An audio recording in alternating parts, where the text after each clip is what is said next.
So the next item that I've asked Ken to talk about is the current status of the science building, and we're going to primarily focus on the funding aspect of it, because as you know, it appears that if we do not have a state budget by June 30th, CDB will issue a stop order on this project. We're very close to completing it, so we wanted to talk to the board about some options so that we can continue to work on this project. So I've asked Ken to focus on the funding aspects of this. Terrific. Thank you.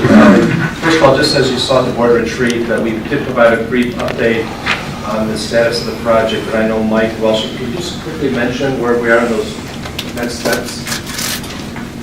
Yes, the next steps that we have right now, we are about 90% complete with the science building. As we get closer to this June 30th date, this is why it's pretty critical. Just to inform the board of where we're at. We did make some milestones this week. One of the things that we wanted to do was the exhaust fan, which is one we have up there. So that actually got completed. It was wrapped up by the end of the day today. So now we just have kind of a couple other things we want to get done. But we're pretty close to wrapping those projects up now.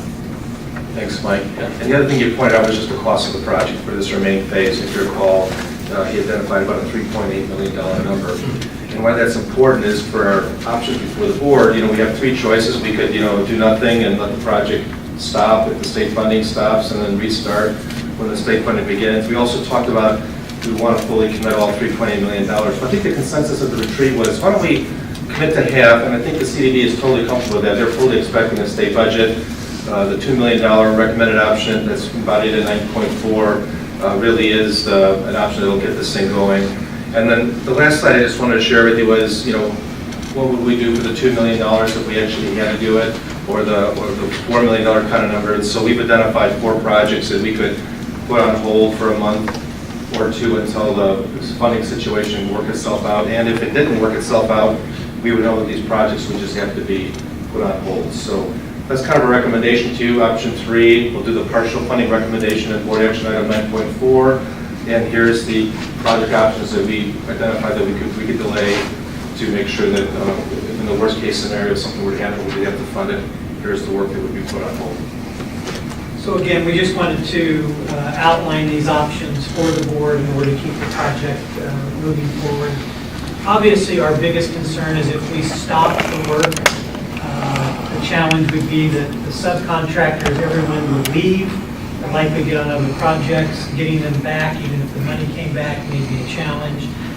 So we wanted to give you options on how we can continue to move forward on the project. So I have a question. The project on hold list that we're all looking at, that reflects both option 3 and 2, correct? Correct. Option 3 would be the top top part. 4, and then, yeah. Now, what, in terms of, if we were to put these on hold, what does that do as far as being able to use the facilities? How far behind are we going to get? I mean, I know you don't know when we're going to end up with a budget in Springfield, nobody does, but obviously they're of no use to us. The buildings and the rooms are of no use to us unless we can use them. Correct. Right, Mike, and I'm pretty sure that there's no way we can occupy it. We wouldn't get the occupancy release until all the... Yeah, so we wouldn't be able to occupy the building until it was 100% substantially complete, which is kind of that $3.85 million. But working with the Capital Development Board, they felt that the reappropriation would kick in much sooner, that we wouldn't even probably spend the $2 million. So that's why we're recommending that put the $2 million gap in there to kind of close anything that we can potentially close. And what's happening here on campus with the boardroom and the other things that are going on upstairs that aren't finished? That's a different set of projects that are being done by our contractor, Mortensen. Yeah, so that's not a Capital Development Board project, that's a locally funded project. So there's nothing that's stopping that project right now, that's still moving forward. One of the questions we asked at the board retreat last week was, what's the risk factor if we were to go ahead and pay $2 million from deferring other projects?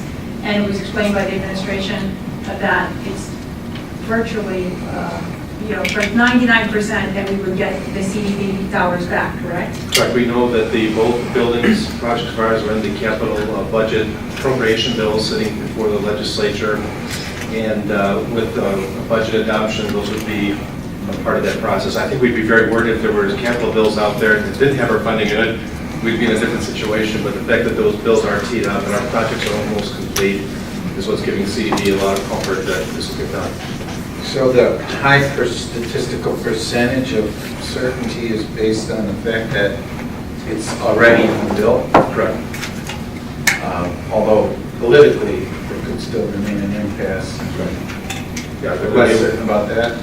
there's certainly a worst-case scenario, which is why at least with this top four options, we know at least $1 million of it is savings that we actually have from bid projects that we took out to bid and saved on the project budget. So at least one of the $2 million is really not currently committed to any of the projects, so it's, we at least have some comfort there.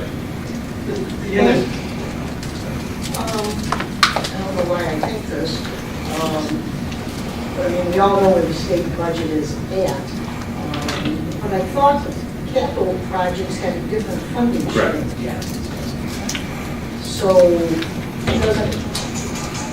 the money's there, just that there's, spending authority for the state of Illinois come July 1st. Until they pass the appropriation. Correct? yeah, so the funding mechanism is separate from, I'll say, some of the noise that's going on in Springfield. So the funds are actually there, it's just that they have to have an appropriation to do it. So, and correct me if I'm wrong, Ken, the current projects were part of the stopgap funding. Correct. Because they gave them authorization. I think the admin team's done a great job of coming up with options for us, and while I certainly recognize the risk of uncertainty, I think it's far more important to get that science building done and open, and I appreciate you, working on a way to make that happen in a best case and a worst case scenario. The last slide that we're not going to cover, I just put in the appendix to this, the actual project itself, just to remind everybody all the classrooms that were being developed, new chemistry labs, laser photonic labs. So getting the new building up and going is certainly going to add a lot to our portfolio, what we offer. So. And in this scenario, we will be able to finish and open this building January 2018. Well, tell me about that, Mike. Do you know what the? Yeah, I mean, that's, yeah, we're looking at it right now. We don't think we're going to be able to make August. We don't have an official date yet. Kind of those milestones were kind of some of the things that we were trying to hit on. But we'll think we're going to be targeting kind of in that fall semester that we'll probably get the building turned over to us. But I think January is probably really realistic for it. All right, great. Thank you, Ken. Appreciate it. And that concludes.